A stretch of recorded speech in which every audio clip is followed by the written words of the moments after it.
할렐루야.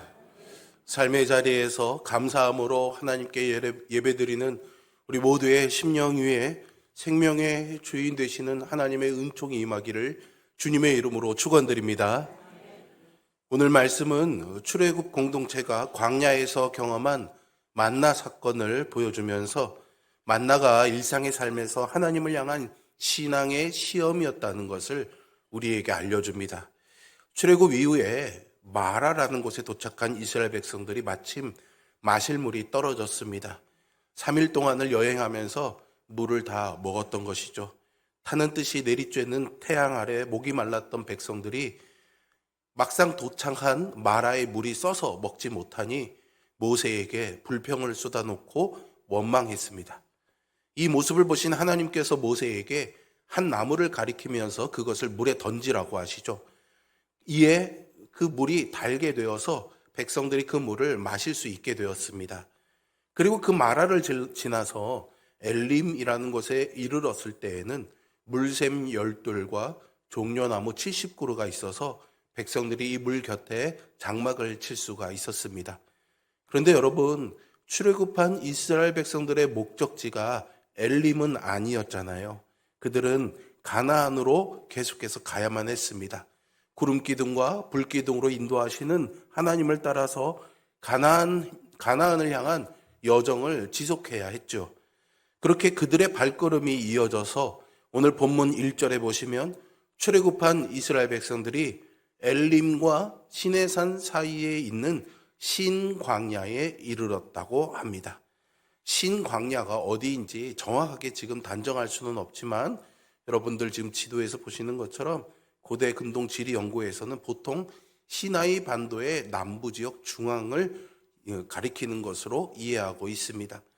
지리적으로는요, 매우 건조하고 비가 없고 또 바위와 모래가 섞인 황량한 지대로 물과 식량을 구하기가 아주 어려웠습니다. 신이라는 이름은 우리 한자의 새로운 신이 아니고요, 시나이 반도 안에 있는 거잖아요. 그래서 이 시나이라는 말과 어원을 같이 하는 것으로 보고 그냥 시나이의 광야 정도로 우리가 이해하면 좋을 것 같습니다. 이스라엘 백성들이 신광야에 도착했을 때는 400년의 노예 생활을 끝내고 애굽을 떠난 지 둘째 달 15일이라고 성경은 알려주고 있습니다. 그러니까 출애굽을 하고 나서 한 달 15일 정도가 지난 것이죠. 45일 정도가 지나고 나니까 슬슬 출애굽 때 가지고 왔던 식량과 물이 다 떨어지게 되었습니다. 여러분, 우리가 하룻길을 여행하더라도 여러 가지 먹을거리들을 다 챙겨가지 않습니까? 출애굽한 이스라엘 백성들 역시 애굽을 떠나면서 먹고 마실 음식들을 준비했습니다. 하나님께서 마지막 재앙을 내리시던 애굽의 마지막 밤에 이스라엘 백성들이 양을 잡아서 그 피를 문설주에 바르고 고기는 불에 구워서 무교병과 함께 먹죠. 이날이 바로 유월절이었습니다. 장자의 죽음이라는 재앙으로 인해서 온 애굽에 통곡이 가득할 때 바로 왕은 슬픔과 분노에 가득 차서 이스라엘 백성들에게 애굽으로 가라고 합니다. 애굽을 떠나라고 합니다. 이스라엘 백성들은 이 바로의 명령이 떨어지자마자 서둘러서 미처 발효도 되지 못한 떡반죽 그릇을 옷에 싸서 어깨에 메고 애굽을 빠져나오게 되죠. 출애굽기 12장 39절에 보시면 출애굽 이후의 백성들은 발교, 즉 발효되지 못한 반죽으로 무교병을 구워 먹었습니다. 빵을 만들 때 어떤 식으로 발효시키느냐에 따라서 그 맛과 식감이 크게 달라진다고 합니다. 그러면 발효 과정이 없었던 무교병의 맛은 어땠을까요? 그 맛을 성경에서 직접 기록하고 있지는 않지만 당시의 풍습과 재료, 고대 근동의 유사한 음식들로 추측을 해보면 담백하기는 하지만 거의 아무 맛도 나지 않고 그냥 고소한 곡물 향만 살짝 나는 정도의 딱딱하고 퍽퍽한 그런 식감의 얇은 빵이었을 가능성이 큽니다. 쉽게 말하면 이 빵은요, 맛이 없는 빵이었습니다. 신명기 16장 3절에서는 이 무교병을요, 고난의 떡이라고 표현합니다. 출애굽해서 가나안을 향해서 가는 여정이니 그 길이 길어지자 이제는 떡을 구울 반죽도 떨어졌고요. 물도 찾기 어려워졌습니다. 2절에 보니까 이스라엘 백성들이 이 신광야에 이르러서 다시 모세와 아론을 원망했다 합니다. 백성들은 주름배를 움켜쥐고서 지난 날을 떠올리게 되죠. 그게 3절에 나와 있습니다. 이스라엘 자손이 그들에게 이르되 우리가 애굽 땅에서 고기가마 곁에 앉아 있던 때와 떡을 배불리 먹던 때에 여호와의 손에 죽었더라면 좋았을 것을 너희가 이 광야로 우리를 인도해내어 이 온 회중이 줄여 죽게 하는도다라고 원망과 불평을 쏟아냅니다. 애굽에서 고된 노동으로 울부짖던 시절은 다 잊어버리고 그저 고기 가마 곁에 있을 때와 떡을 배불리 먹을 때를 떠올렸던 거죠. 자신들이 직접 고기를 구워 먹지는 못하더라도 고기 가마 곁에 있으면 그래도 고기 한 조각은 얻어먹을 수 있었다고 원망합니다. 원망은 수군거리며 불평하는 것입니다. 오늘 본문이 들어있는 이 출애굽기 16장 1절부터 13절의 말씀에도 이 원망이라는 말이 여러 번 반복되어 언급되고 있죠. 이스라엘 백성들이 그만큼 시시때때로 불평과 원망을 쏟아냈다는 말입니다. 이 불평과 원망의 대상은 모세와 아론이었지만 실질적으로는 하나님을 향한 원망이었습니다. 7절에 보시면 하나님께서 이스라엘 백성들이 쏟아놓는 이 불평과 원망을요 다 들으셨다라고 표현합니다. 이 들으셨다라는 표현은 이어지는 8절과 9절과 12절에서도 반복됩니다. 하나님께서 들으셨다라는 것은 단순히 귀에 들렸다라는 의미가 아니라요, 하나님께서 들으셨고 받아들이셨고 또 해결해 주셨다라는 그런 의미입니다. 하나님께서는 백성들의 원망에 화내지 않고요 들으셨습니다. 그리고 7절 상반절에 보시면 아침에는 너희가 여호와의 영광을 보리라 라고 말씀하시죠. 여러분, 원망과 불평의 소리를 들으면 좋은 반응이 나오기 어렵지 않습니까? 화가 나고 험한 말이 나올 수밖에 없죠. 그런데 하나님께서는 이스라엘 백성들의 이 원망의 소리를 들으셨고 그 책망하든 벌을 내리든 하는 것 대신에 오히려 하나님의 영광을 보여주시겠다 합니다. 분명 하나님을 향한 원망은 믿음의 입장에 있어서는 바른 모습은 아니지만요, 백성들이 광야 시간 동안 하나님께서 함께 하신다는 것을 깨달을 수 있도록 하나님께서 내가 너희의 여호와 하나님이다 이것을 보여주시기 위해서 영광을 보여주겠다라는 약속을 하고 계시는 겁니다. 하나님께서 모세와 아론을 향한 원망의 소리를 들으시고 백성들에게 두 가지를 주시죠. 12절의 말씀입니다.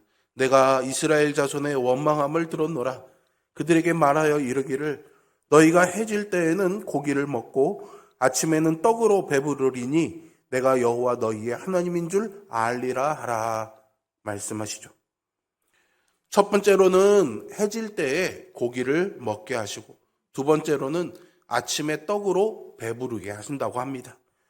저녁에 내리는 고기는 메추라기였고요, 떡은 아침에 내리는 만나였다는 것을 우리는 뒤에서 발견합니다. 여러분, 출애굽한 지 45일이 지나 먹을 것과 물이 다 떨어졌을 때 하나님의 은총이 그들에게 임했던 거죠. 어쩌면 우리가 가진 능력과 우리가 가진 지식과 우리가 가진 모든 자원과 자산들이 모두 그쳤을 그때가 바로 그 하나님의 공급하심이 시작되는 은혜의 때라는 것을 깨닫게 됩니다. 우리가 잃어버릴지라도 부족할지라도 그때가 하나님의 은혜가 하나님의 공급하심이 시작되는 때라는 믿음으로 하나님 앞에서는 우리 모두가 되기를 주님의 이름으로 축원드립니다.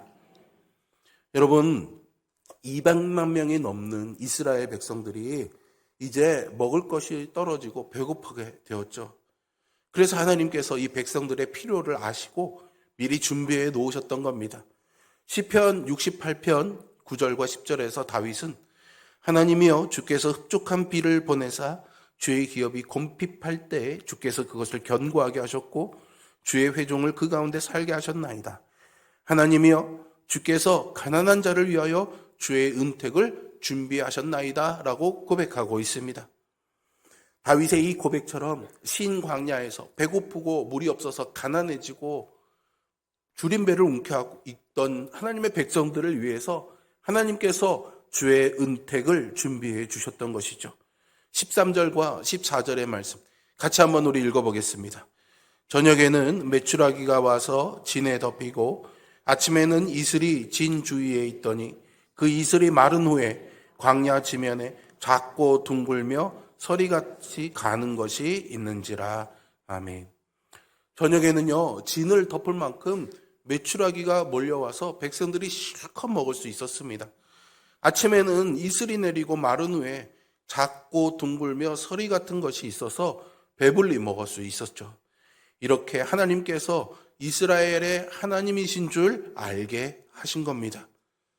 오늘 우리가 읽어나가는 이 만나의 이야기는 오늘 본문과 민수기 11장에도 기록되어 있는데요. 민수기의 말씀은 만나보다는 메추라기를 중심으로 기록되고 있습니다.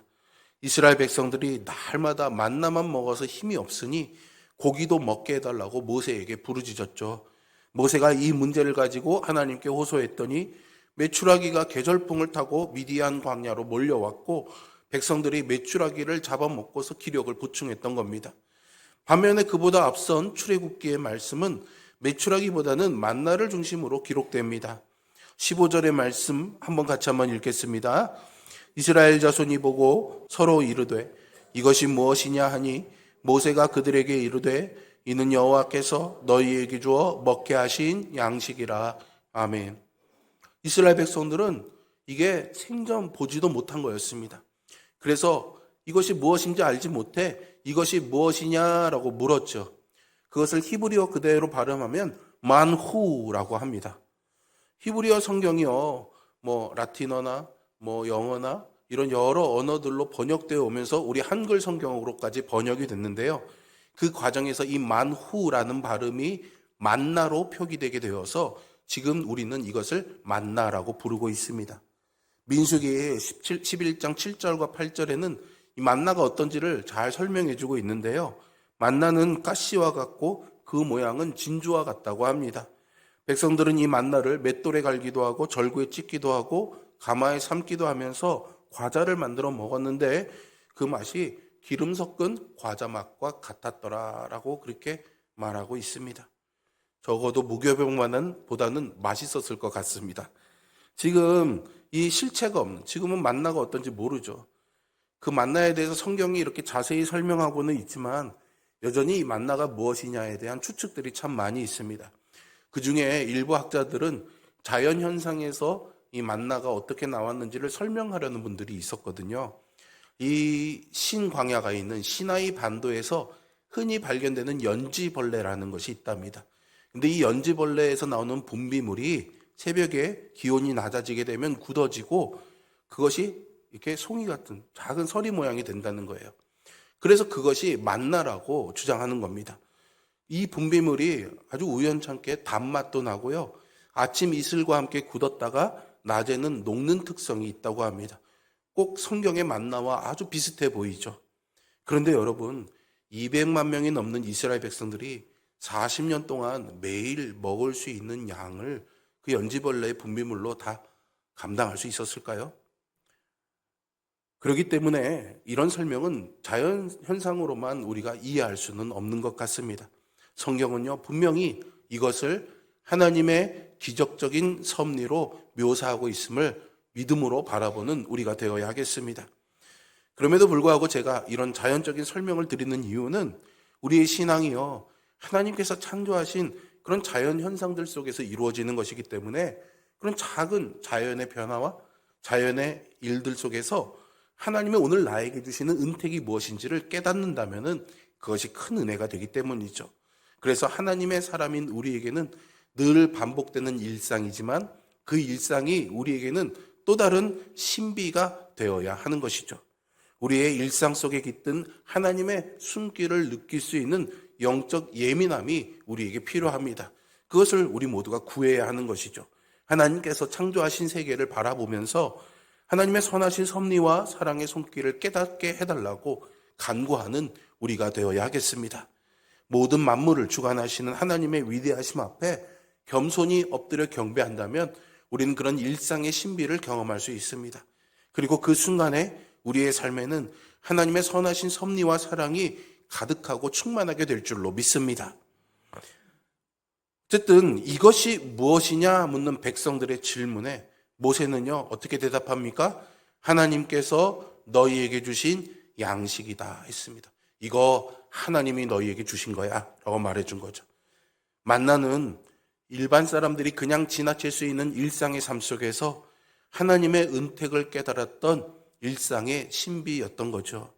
40년 동안 200만 명이나 되는 이스라엘 사람들이 매일 이 만나를 먹었다는 것을 자연현상으로는 설명할 수 없습니다.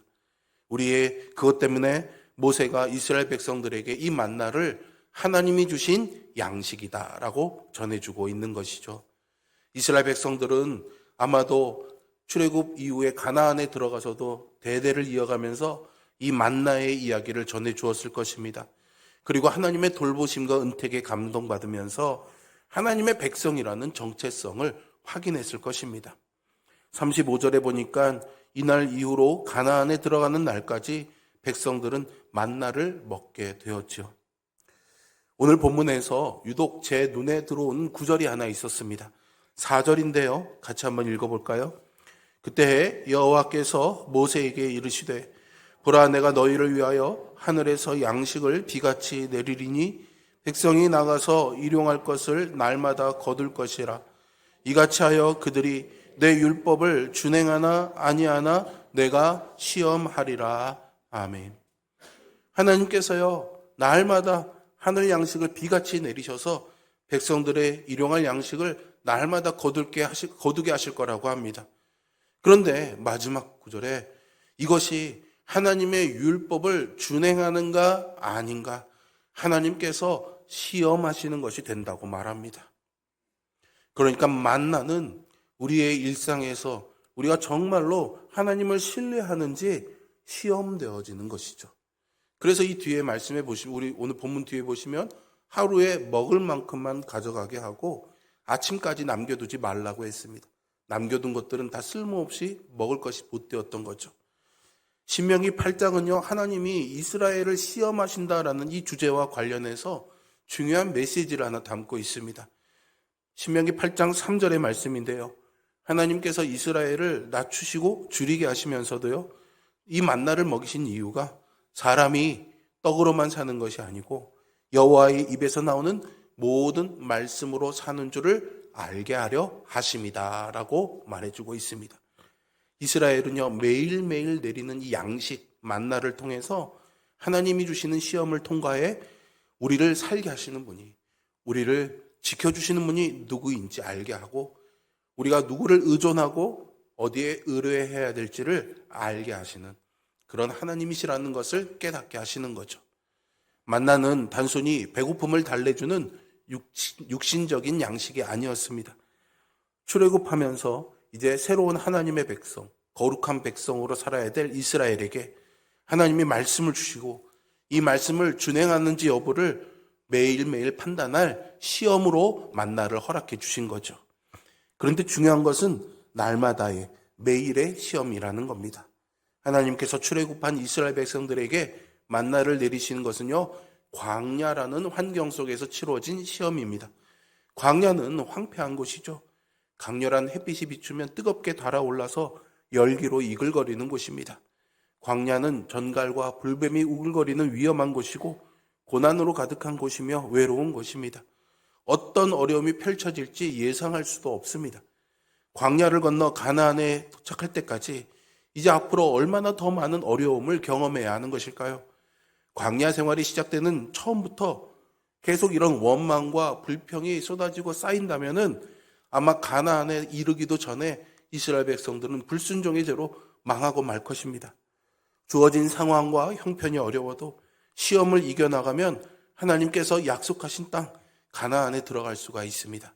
일상의 순간에 미리 계획되어진 이 하나님의 시험을 오롯이 치러내는 것은 이스라엘 백성들의 몫이었습니다. 그리고 그 날마다의 시험은요, 단조로운 시험이었습니다. 40년의 시간 동안 하루도 거르지 않고 만나를 맛본다는 것, 여러분 얼마나 실증이 나고 힘들었을까요? 제가 한참 어렸을 때 자취생활할 때 제가 아는 형님, 형수님이 혼자 자취하는 게 안타까워서 카레를 해다 주셨는데요. 카레를 엄청나게 많이 해다 주셨습니다. 그래서 이거를 어쨌든 버릴 수가 없으니까 일주일 내내 카레만 먹었던 기억이 납니다. 얼마나 그 뒤로 카레 냄새가 힘들고 어려웠는지. 지금은 잘 먹습니다.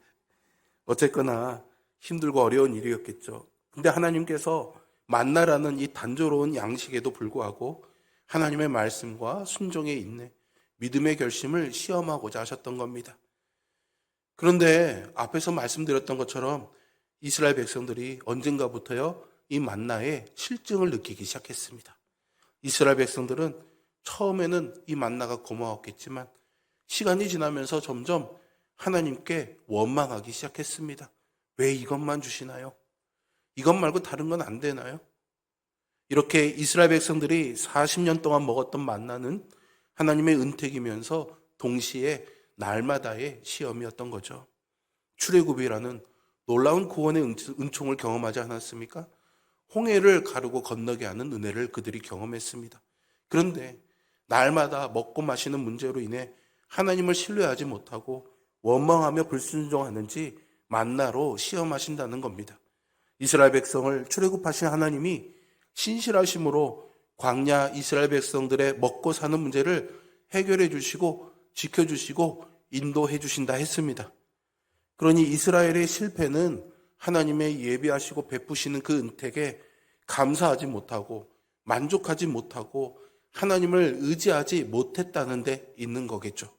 출애굽기의 말씀은 이스라엘의 이런 실패를 여실히 우리에게 보여주면서 구원의 하나님을 잊지 말고 하나님의 은택에 감사하면서 하나님을 의뢰하고 의지하며 살라고 우리에게 말해주고 있습니다.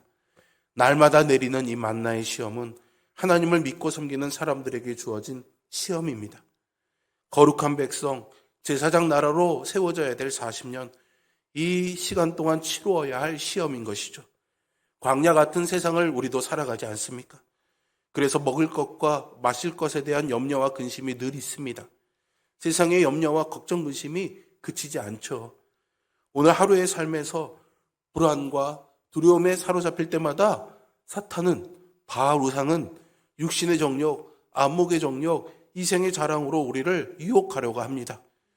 고기 가마 곁에 앉아있던 때와 떡을 배불리 먹던 때를 자꾸만 떠오르게 할 것입니다. 그러나 우리는 분명히 기억해야 합니다. 이 모든 것들은 고기 가마 곁에 있거나 떡을 많이 먹었던 때는 애굽의 노예로 살던 시절에나 필요했던 일입니다. 이제는 우리에게 새로운 떡이 내리고 있잖아요. 만나라는 새로운 떡, 그리고 생명의 떡으로 이 땅에 오셔서 우리에게 생명을 허락해 주신 그리스도의 대속의 사랑을 힘입었습니다. 그러니 이제 우리는 새 사람이 되었고 하나님의 사람이 된 거죠. 하늘 아버지 되시는 하나님께서 생명의 풍성한 공급하심으로 우리를 물가에 심기운 의의 나무가 되게 하셔서 생명 시냇가에 뿌리를 내리게 하시고 가무는 해에도 걱정하지 않고 살게 하시며 그 결산이 그치지 않게 하실 것입니다. 하나님의 사람인 우리는 물가에 심겨진 나무라는 것을 확신하면서 인생의 정욕에 빠져 하나님을 원망하고 불평하는 죄를 멀리해야 합니다. 날마다 어김없이 내리는 이 하늘 양식의 진정으로 감사하면서 하나님을 의뢰하고 하나님을 의지하는 사람으로 굳건히 서는 우리 모두가 되기를 주님의 이름으로 축원드립니다. 바울도 자신의 아들 같은 디모데가 이런 하나님의 사람으로 서기를 원했습니다. 그래서 디모데전서 4장 11절과 12절에서 이렇게 말합니다. 오직 너 하나님의 사람아, 이것들을 피하고 의와 경건과 믿음과 사랑과 인내와 온유를 따르며 믿음의 선한 싸움을 싸우라. 영생을 취하라. 이를 위하여 내가 부르심을 받았고 많은 증인 앞에서 선한 증언을 하였도다 라고 합니다. 반복되는 일상의 단조로움 속에서 피하고 따르며 싸우고 취하는 사람이야말로 진정한 하나님의 사람입니다. 날마다라는 일상의 자리에서, 삶의 자리에서 성실하신 그 하나님의 자비하심과 긍휼하심을 기억하면서 오직 하나님만을 의지하는, 그래서 하나님의 영광을 보는 우리 모두가 되기를 소망합니다. 그러니 우리의 믿음에 있어서 중요한 것은요, 바로 오늘 일상의 모든 시간이겠죠. 데살로니가전서 5장 18절에서 범사에 감사하라. 이것이 그리스도 예수 안에서 너희를 향하신 하나님의 뜻이라고 말해주고 있습니다. 성경은요, 범사를 강조합니다. 하나님의 사람인 우리가 세상과 다름을, 세상과 구별됨을 보여줄 수 있는 구분점은 일상의 모든 시간, 날마다 감사하며 기뻐하는 것에 있습니다. 인생의 모든 순간, 모든 시간이라는 일상의 삶의 자리에서 믿음을 오롯이 살아내는 것이 우리가 감당해야 될 몫인 거죠. 하지만 하나님께서 우리를 그냥 내버려 두지 않으십니다. 일용할 양식도 주셔서 오늘 하루에 은택으로 살아가게 하실 것입니다. 오늘 이 시간 믿음으로 오롯이 살아내기 위해서 하나님께서 주시는 은택을 바라볼 수 있는 일상의 신비를 찾아야 합니다. 우리가 살아가며 쉬이 지나칠 수 있는 작고 평범한 것들을 바라보면서 이것이 무엇이냐 했을 때 하나님께서 우리를 위해 예비해 두신 은혜임을 고백하는 우리의 만나가 늘 넘쳐나기를 소망합니다. 오늘이라는 일상이 우리의 삶이 너무 평범하고 단조롭다고 하더라도 우리가 모든 만물을 창조하신 창조의 하나님 안에서 살아 움직이고 존재한다는 것을 기억하면서 만물 속에 깃든 하나님의 숨결을 느낄 때 하늘 양식으로 우리를 먹이고 돌보시는 그 하나님의 은혜에 비로소 감사할 것이고 하나님 말씀에 순종할 것입니다. 바로 그 믿음의 삶에 하나님의 영광이 나타날 것이고 그 믿음만이 날마다의 시험을 통과하게 할 것입니다. 출애굽기가 전해주는 이 만나 시험은 우리 주 예수 그리스도께서 다시 오실 그날까지 피하고 따르며 싸우고 취하는 하나님의 사람으로서야 그리스도의 영광에 참여할 수 있음을 깨닫게 합니다. 그리스도의 영광은 날마다 만나를 먹는 것과 같은 단조로운 일상의 삶에서도 지치지 않는 인내로 하나님의 말씀에 순종하며 감사하는 자에게 주어집니다. 우리 모두가 하늘 양식으로 먹이고 입히시며 돌보시는 하나님의 은택으로 살아가는 하나님의 사람임을 잊지 마십시오. 우리가 잊지 말아야 할 것은 오늘을 살아갈 이 은택을 주시는 분이 오직 하나님 한 분이시라는 사실입니다. 우리의 일용할 양식은 오직 하나님께로부터 온다는 사실을 기억하면서 범사에 감사함으로 하나님을 의뢰하고 의지할 수 있는 우리 모두이기를 소망합니다. 나아가 생명의 떡으로 이 세상에 오셔서 우리에게 영원한 생명을 허락해 주신 예수 그리스도의 대속의 사랑에 감사하며 예수 그리스도를 생명의 양식으로 삼는 우리 모두가 되어야 하겠습니다. 가나안에 이르기까지, 하나님이 약속하신 곳에 이르기까지 우리 모두가 그리스도 안에 함께 서 있음을 기억하면서 날마다 우리의 믿음을 시험하시는 그 하나님 앞에서 온전한 마음으로 감사의 찬양을 올려드리며 하나님만을 의뢰하고 의지하는 믿음으로 그리스도의 영광스러운 그 잔치에 참여할 수 있는 하나님의 사람으로 살아가는 우리 모두가 되기를 주님의 이름으로 축복합니다. 기도하겠습니다.